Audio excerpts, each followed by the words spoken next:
Hi everyone, I'm Leashya and welcome to Imperfect Permaculture.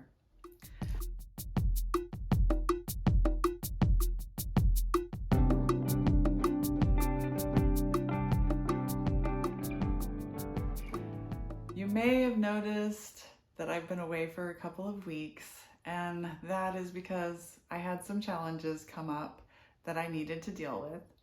And what came out of those challenges were some thoughts and observations of the permaculture principle regarding maximizing edge.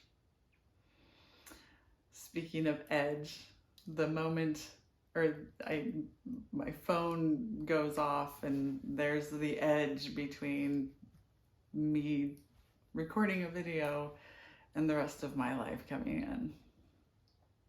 Anyway, I don't script these videos, but today I did bring a little cheat sheet because there are some important points that I want to make about maximizing edge, and sometimes I veer into segues and I don't want to make the videos an hour long, so I've got my little notes here. So if you see me looking down, that's what I'm looking at. So anyway, let me start by telling you what occurred over the last couple of weeks that interfered with me creating this video in time. So I put a shipment of the jewelry that I make together and sent it to my sister-in-law in Colorado through the post office. And unfortunately, it got lost and is still lost. And she was running low on inventory, which is a great thing for my business, but it also meant that the shipment I sent her was of a timely manner. So I had to quickly create about 30 pieces of new jewelry so that I could send another shipment to her so that she would have them available to sell for the remaining time that the farmer's market is open there. So part of my life redesign, after observing myself and the way I spent my time, was to schedule myself to actually have a regimented schedule. Because I work from home, even my part-time job is from home, it was important that I still have a structured routine, because without it, I would often become dysregulated and be unhappy with the outcome of my day. So what I didn't do, and it became very clear when this happened, was I did not leave space or flexibility for something like this, where I need to suddenly spend 2 full days just working at the table making jewelry, and then another day getting it ready to ship and shipping it off. And because of the way I had my week scheduled, the end of the week was harder for me to move anything into, because it's pretty densely packed. The beginning of the week, I tend to be slightly more flexible. Those are also the days that I film these videos. So having to switch to making jewelry in those first couple of days of the week, and then trying to manage both my part-time job and getting the package together and getting it to a new shipper, was just pretty intense.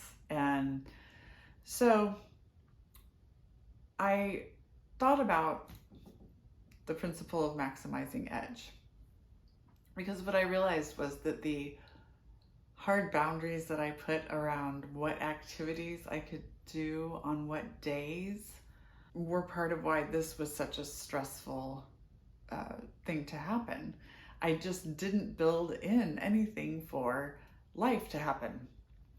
And so what I realized was I was not maximizing edge. one way to think about an edge, and it's an ecological term, and I'm going to link to a couple of good written pieces about edge effect and its uses in permaculture in the garden, so that you can read up on that yourself. But it's where two or more ecosystems meet. And when there is transition from one place to another, one mental state to another, one ecosystem to another,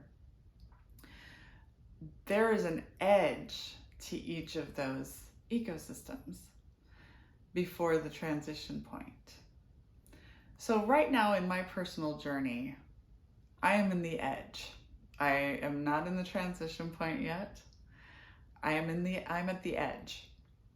And in order to maximize edge, I need to be aware of and utilize the immense creative energy that exists at the edge.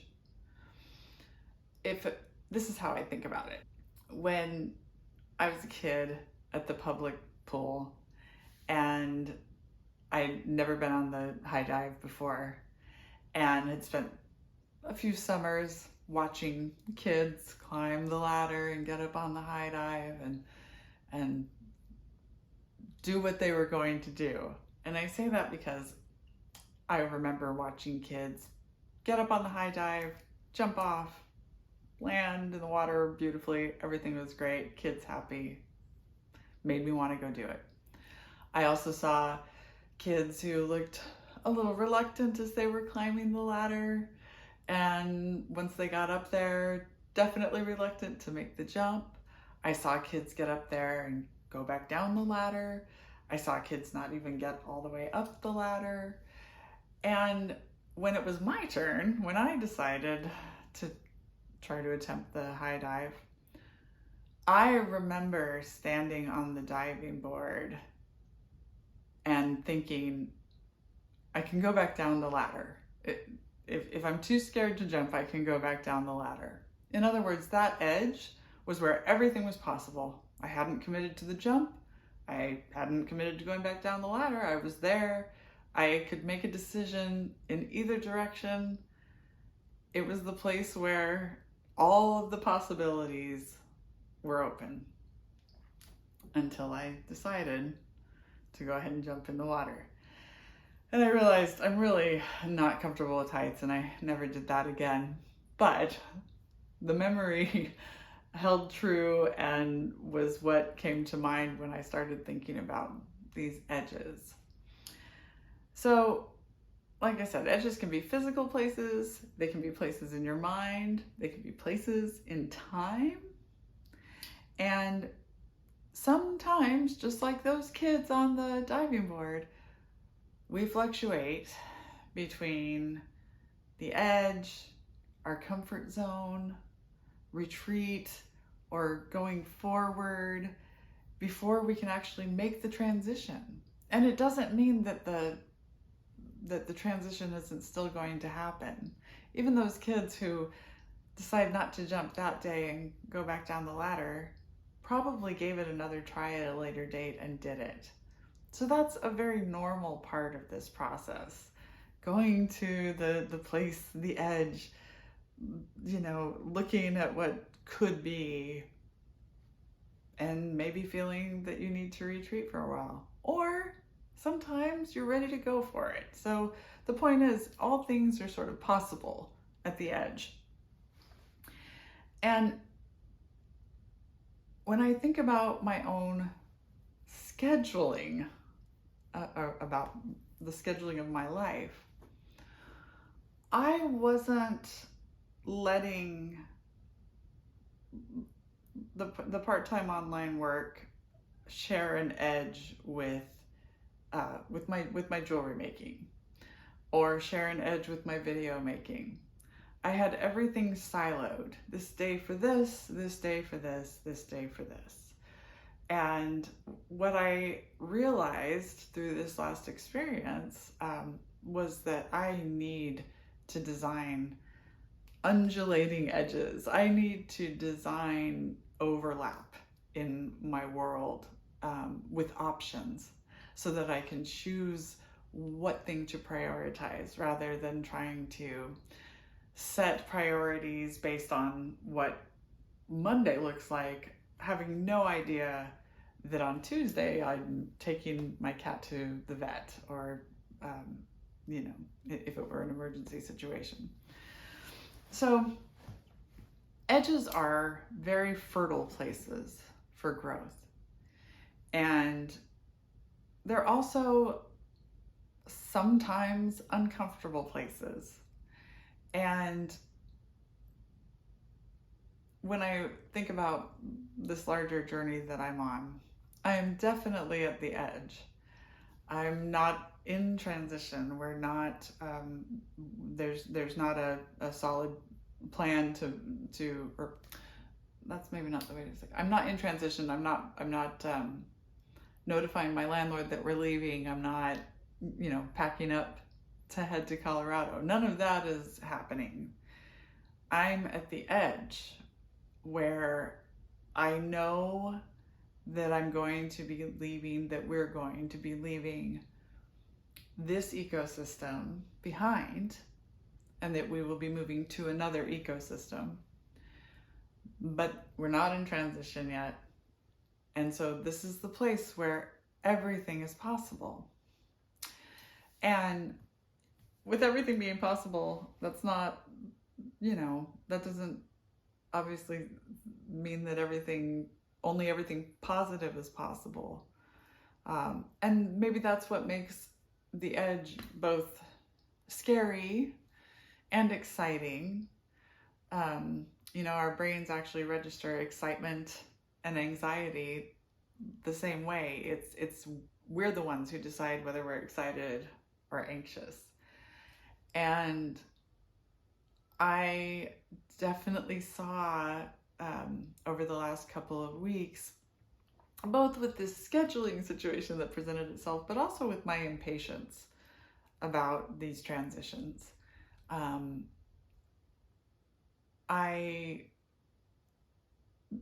tend to be impatient about the end of summer. I want fall now. In fact,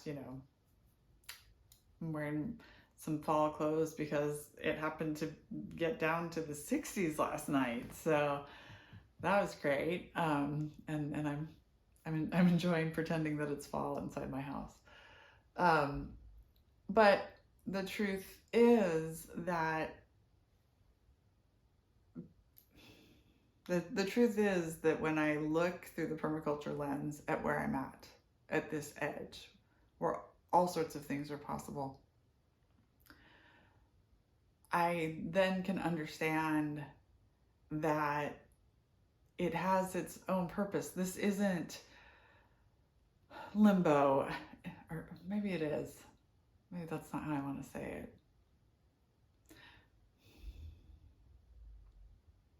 Not every transition is going to be quick. And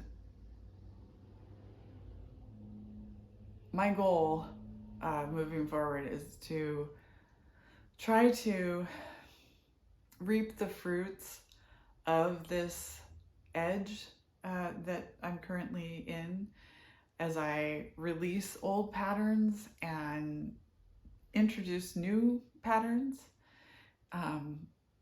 because that is what this is all about.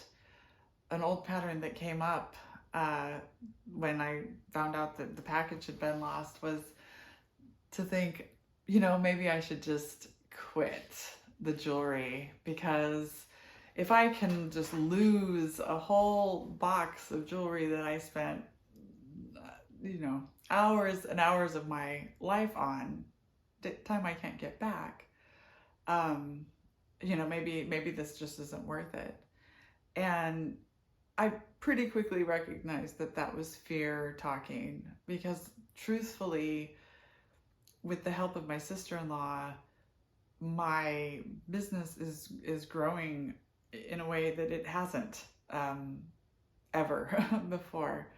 So, which might also be a bit of a pattern, little self-sabotage, you know, something starts getting exciting, that can register as anxiety and make me want to shut the whole thing down.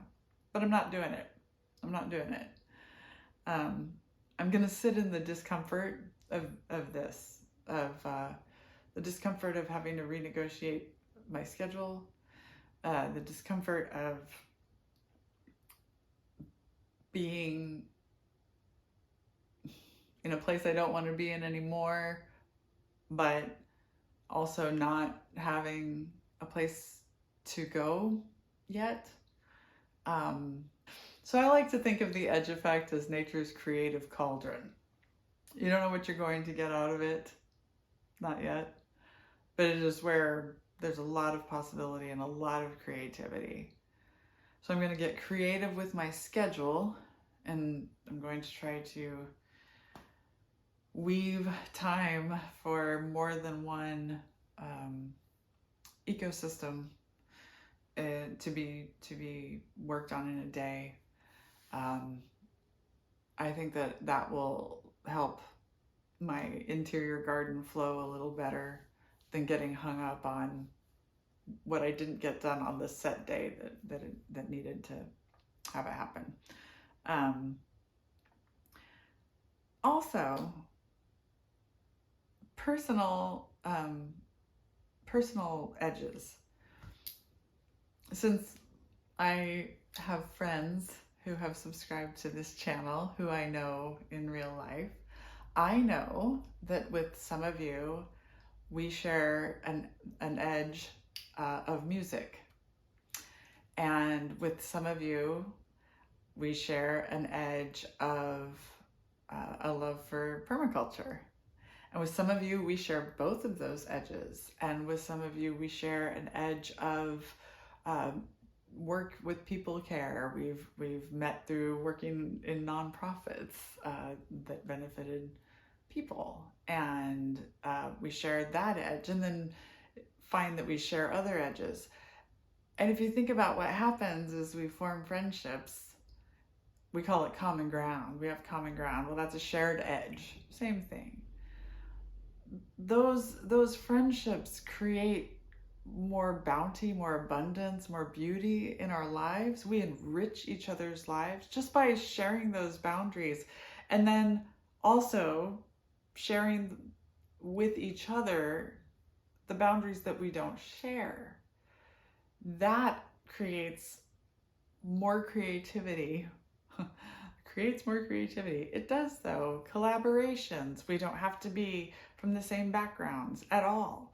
We share a love, we share an edge in one area, and then we bring our diversity with us. And then the most amazing things happen. That's why it takes way more than any individual can do to create really just amazing things in the world.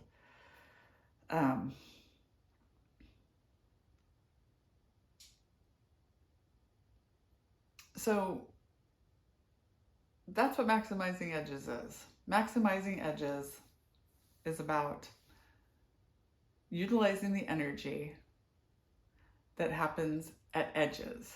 The edges you share with people, the physical boundaries that you share, the edge where the concrete patio meets the grass of my yard is where I placed my container garden that needs to be closer to the house. And because of the edge that was already there, and then me adding to that edge, it created a place where small animals can have shade where there was no shade before. I put water out there so small animals and insects come to drink. The edge where I have other plants that are against the fence, which is the fence is the edge between my yard and the green belt.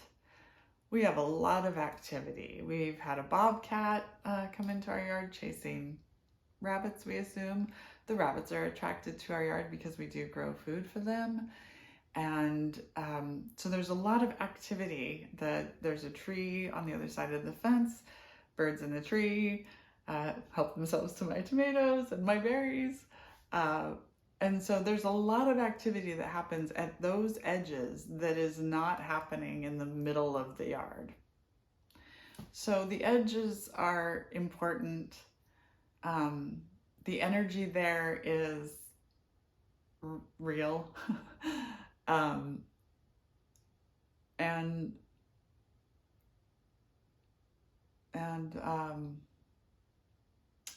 going to do my best to maximize the edges. So for those of you who know me, I tend to have songs in my head for just about every topic. And the one that's been going through my head for this is Concrete Blonde's Dance Along the Edge. So if you haven't ever listened to Concrete Blonde or that particular song by Concrete Blonde, if you've never listened to Dance Along the Edge, I highly recommend you look it up here on YouTube. I'm not allowed to link it, so so I can't. But that song's been playing in my head, and even though the entirety of the lyrics don't necessarily apply, the chorus of Dance Along the Edge I think applies a lot to try to find joy in the edges, the edge before the transition. I used to think that it went, I'm here, and then transition, and then I'm there. But that's not.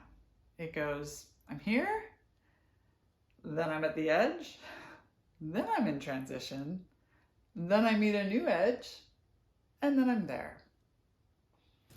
So I hope that you got something out of this, and I appreciate you being here, and I do intend to keep this going every week, even though I missed a couple weeks. I'm not going to let the momentum stop, because I do enjoy doing this, and I enjoy being able to connect with my friends who I don't get to see very often, but at least I get to communicate online with you all. So thank you for being here, and as usual, if you haven't subscribed and you like the content, please subscribe. If you have subscribed, you could give me a thumbs up, share the video, or leave a comment. I appreciate it, and I'll definitely respond. And until next week, take care. Bye.